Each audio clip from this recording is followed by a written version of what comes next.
오늘은 시편 3편에 나타난 예수님의 모습을 함께 살펴보시죠. 제목을 봤더니 다윗이 그의 아들 압살롬을 피할 때 지은 시입니다. 1절에 여호와여 나의 대적이 어찌 그리 많은지요 일어나 나를 치는 자가 많으니이다. 다윗을 대적해서 치는 자, 그를 대적하는 자가 많이 있었다고 다윗이 하나님께 말씀을 드려요. 이것을 봤더니 다윗은 하나님과 소통하고 있는 자인 것을 알 수 있죠. 그래서 도망갈 때 다윗은 이 일이 하나님께서 허락하신 자신을 향한 징계라는 것을 알았죠. 그래서 압살롬이 범죄하지만 그럼에도 죽이지 말라고 요청해요. 왜냐하면 압살롬이 범죄한 건 맞는데 하나님과 소통하면서 그가 깨달은 거죠. 이것은 내가 밧세바를 범한 사건에 대한 하나님의 징계의 모습이구나. 시편에 나오는 이 다윗의 모습은 예수님의 모습과 같죠. 예수님도 대적자들을 만나요. 예수님은 이때 하나님 앞에서 자신을 향한 하나님의 계획들을 알고 있었습니다. 주님과 소통하기 때문에 그렇죠. 내가 받는 이 대적들로 통해서 받는 이 고난은 내 죄 때문이 아니라 사람들의 죄를 향한 죄에 대한 하나님의 징계라는 것을 예수님은 알고 계셨어요. 그러니까 하나님과 소통하는 분이 바로 예수님인 거죠. 예수님은 어떤 분인가? 하나님과 마음을 통하고 그분의 뜻을 들을 수 있는 분이었어요.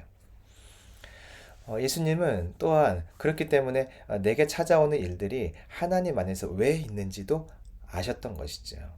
주님은 자신이 죽어야만 구원의 길이 열린다는 것을 아셨어요. 그래서 저들의 죄 때문에 내가 고난을 받지만 주님 저들의 죄 용서해 주세요라고 간구하고 그들에게 진노하지 않으셨죠. 2절입니다. 많은 사람이 나를 대적하여 말하기를 그는 하나님께 구원을 받지 못한다 하나이다. 다윗을 향한 사람들의 말이 있었어요. 그는 하나님께 구원을 받지 못한다. 이렇게 대적하는 자들이 그런 생각을 했던 거죠. 저 다윗은 버림받은 거야. 그러니까 고난을 받지. 이게 누구의 모습이었나? 예수님도 마찬가지죠. 예수님이 죽으실 때 십자가에서 죽으셨으니까 저주를 받으신 것이죠. 율법에 따르면. 그러니까 사람들 중에는 이렇게 생각하는 사람들이 분명히 있었던 것이에요. 저 예수, 우리가 뭔가 모르지만 하나님 편에서 분명히 저주를 받을 만한 일들이 있었을 거야. 예수님은 하나님께 구원받지 못한 것처럼 보이는 분이었어요. 하나님께 구원받지 못한 것처럼 사람들에게 그렇게 보여줬다는 것이죠. 다시 말하면 예수님은 하나님께 버림받은 것처럼 보이는 길로 가라는 하나님의 명령에 순종했다는 뜻이에요. 내가 사랑하는 하나님으로부터 하나님이 허락하신 수치와 고통도 받기로 결정한 분인 거죠. 너무 놀랍지 않으세요?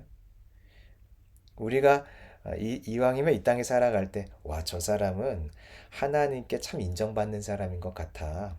하나님이 정말 사랑하시는 사람인 것 같아. 이런 말 듣는 게 좋죠. 저 사람 하나님 편에서 뭔가 큰 죄를 지은 것 같아. 그러니 저렇게 큰 어려움을 당하지. 이렇게 보이고 싶은 사람 아무도 없잖아요. 근데 예수님은 하나님께 받은 것처럼 보이는 그 길로 가라고 하시는 명령에도 순종한 분이세요. 3절 여호와여 주는 나의 방패시요 나의 영광이시요 나의 머리를 드시는 자이시다. 다윗의 고백에서 하나님이 어떤 분인가가 나오죠. 그는 방패다, 영광이다, 나의 머리를 드시는 자다. 하나님이 낮추실 때 자신을 높이실 것을 다윗은 함께 기대하고 있었어요. 근데 우리가 실제로 하나님이 나를 낮추시는 자리에 들어가면 높여주실 것이라는 생각이 잘 안 돼요. 이게 잘 안 돼요, 실제로. 그럼 우리가 뭐 크게 고통하거나 두려워하고 근심할 이유가 없겠죠. 우리는 금방 낙심하고 하나님 나를 올려주시지 않을 것 같아, 여기 놔두실 것 같다는 그런 두려움이 더 많은 것이죠. 예수님의 모습이 이 다윗의 모습과 비슷해요. 땅에 보냄을 받을 때 하나님께서 하늘로 올려주실 것을 믿었고요. 십자가에 죽으실 때 부활시키실 하나님을 믿었고요. 사람들에게 핍박받을 때 이 핍박자들, 그들을 통해서 오히려 영광받게 하실 하나님을 믿었어요. 예수님은 낮추시기도 전에 하나님이 자기를 높이실 것을 이미 다 알고 계셨던 분이에요. 낮추실 때도 알았지만 낮추시기 전부터 이미 알고서 이 십자가의 길, 대적자들이 득세하는 그 길을 예수님은 걸어가신 거잖아요. 어떤 분이실까? 예수님은 약속한 말씀에 따라서만 생각하는 분이에요. 하나님의 약속이 내가 너를 올려줄 거야, 높여줄 거야. 다시 하늘로 내가 이 통치자의 자리로 올려보낼 거야 라고 하는 그 하나님의 말씀만 따라서 생각하니까 인간적인 생각, 환경에 그 생각이 방해받지 않은 분인 거죠. 참 놀랍죠. 4절 내가 나의 목소리를 여호와께 부르짖으니 그의 성산에서 응답하시는도다. 다윗이 하나님의 높이심을 믿기 때문에 낮아진 자리에서도 하나님께 부르짖어요. 그때 성산에서 응답하시죠. 예수님도 겟세마네에서 하나님께 부르짖을 때 하나님의 응답을 하셨어요. 어떤 응답이냐면 그 잔 잘 마셔. 그 응답이죠. 예수님은 그러니까 하나님과 소통하는 분이셨어요. 5절 내가 누워 자고 깨었으니 여호와께서 나를 붙드심이로다. 다윗은요 이 상황 속에서 누워 잠을 자요. 보통 사람이라면 대적들이 나를 에워싸고 있을 때 나를 계속해서 대적하는 자들이 일어날 때 스트레스로 잠 못 자요. 어떻게 잠을 잡니까? 한 사람만 그런 사람들이 있어도 힘든데 대적자들이잖아요. 대적자들. 지금 다윗과 같은 경우는 아들이야 아들. 어떻게 잠을 자요? 그런데 다윗은 하나님의 자신을 붙드심을 믿기 때문에 자는 동안도 붙들어 주심을 믿기 때문에 잘 수 있죠. 잘 보세요. 압살롬에게 피해서 도망가는 상황이니까 다윗을 해하려고 하는 상황이 바뀌지 않았어요. 상황이 바뀐 게 없는데 그 가운데에서 나와 동행하시고 붙드시는 하나님을 믿으니 잠을 잘 수 있는 거죠. 그래서 다윗은 영의 눈을 뜨고 있는 거예요. 주님의 붙들고 계심을 보고 있는 거죠. 절대 안 보여요. 육신의 눈으로는. 그런데 영의 눈을 뜨고 주님의 붙들고 계심을 보고 계세요. 보고 있어요. 그 모습이 예수님 모습이에요. 풍랑 사건 기억하시죠? 예수님이 풍랑 중에 누워서 잠을 주무십니다. 제자들은 이제 죽을까 걱정하고 있는데 예수님은 잠을 주무세요. 제자들은 두려워서 주무신 예수님을 깨워요. 예수님이 일어나세요, 일어나세요. 이게 정상입니다. 그런데 예수님이 주무시는 것은 풍랑 중에 눈은 감았지만 영의 눈을 뜨고 계신 것이에요. 어떤 눈이냐면 보호하고 계시는 하나님을 보는 거죠. 예수님은 사명 감당할 때까지 죽으시면 안 되잖아요. 그래서 하나님이 예수님을 보호하고 계시는 것을 주무시는 가운데 육신의 눈이 감긴 상태에서도 보시니까 그 출렁이는 배에서 주무실 수 있는 거죠. 예수님은 어떤 분이신가? 영의 눈으로 하나님을 보고 계신 분이에요. 예수님은 보이는 어떤 변화가 없을 때도 보이지 않는 하나님의 일하심을 영의 눈으로 보시는 분인 거죠.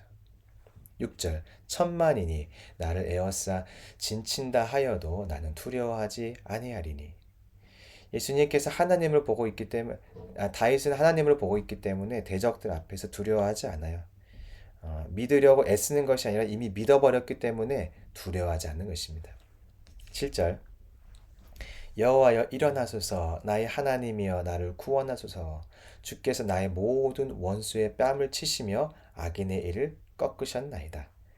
다윗은 하나님께서 일어나서 구원해 주시기를 간구하며 두 가지를 보았어요. 원수의 뺨을 치셨다. 악인의 일을 꺾으셨다. 이게 다 완료형으로 쓰여져 있으니까 그렇게 하실 거야 라고 해야 되는데 그렇게 하셨다라고 말하는 것은 하실 일을 강하게 확신한다는 증거죠. 그래서 마치 안 일어난 일인데 마치 일어난 일인 것처럼 그가 지금 말하고 있어요. 과거에 있었던 일인 것처럼 완료형으로 표현하고 있는 거죠. 강한 확신이에요. 예수님도 똑같았죠. 사실은 이제 예수님이 똑같은 게 아니라 예수님의 모습을 다윗이 미리 보여준 거예요. 그러니까 다윗을 따라서 예수님이 행하신 것이 아니라 예수님의 모습을 다윗에게 하나님이 예수님 오시기 전에 이 땅에 먼저 보여주신 거죠. 예수님도 마찬가지였어요. 대적이 득세한 중에도 대적의 세력을 잃고 무너질 것을 보세요. 사단이 득세하는데 이미 사단이 무너졌음을 보고 계세요. 이미 알고 계셨어요. 믿고 계셨어요. 본 것을 하나님으로부터 그것을 본 거죠. 보시고 그대로 믿고 선포하는 분이 바로 예수님입니다. 8절 구원은 여호와께 있사오니 주의 복을 주의 백성에게 내리소서. 다윗은 여호와의 구원을 선포하고 주님이 복을 주실 것을 간구합니다. 시편 3편에서 예수님의 모습을 하나씩 찾아봤을 때 제게 기억에 가장 많이 남는 것은 버림받은 자처럼 보이는 길을 걸어가라고 하는 명령에 순종하신 것이에요. 기왕이면 제 인생이 사람들 눈에, 사람들의 입술에 참 하나님과 동행하는 사람 같다. 하나님이 영광이 임한 것 같다. 하나님께 참 사랑받는 사람 같다. 이렇게 전 보였으면 좋겠어요. 누구나 다 그렇지 않으십니까?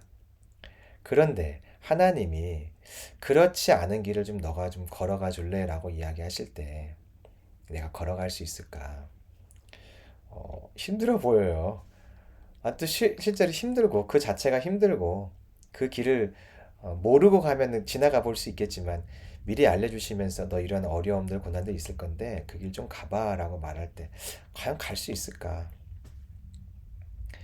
마음은 머릿속으로는 그렇구나 생각하지만 마음은 그래도 나는 그런 길을 좀 안 가봤으면 하는 마음이 마음 한구석에 아니 마음 전체 중심에 있습니다. 바울이 예루살렘으로 가면 죽을 것을 알았어요. 하지만 예루살렘을 에서 사람들에게 잡힘으로 로마까지 가야 한다는 하나님의 마음을 알았기 때문에 대적들이 가득한 예루살렘을 향해서 잡히고 죽음의 위협이 있는 그 자리로 들어가죠. 저에게도 이 예수님의 모습, 곧 바울의 모습이 저에게도 더 많이 회복되었으면 좋겠습니다. 오늘도 시편을 통해 예수님의 모습을 묵상하고 있어요. 예수님의 모습을 듣고 깨닫는 것을 넘어서 내게도 이러한 예수님의 모습이 나타나는 내 인생이 작은 예수가 되기를 소망합니다. 사순절의 기간이에요. 예수님을 기억하고 그 구원의 주님, 나를 위해 죽으신 부활의 주님을 기억하는 기간이잖아요. 그래서 우리가 이 말씀들을 계속 시편 말씀을 보면서 예수님이 어떤 분인지 자꾸만 생각하고 묵상하고 또 따라가보고 할 수 있기를 소망합니다.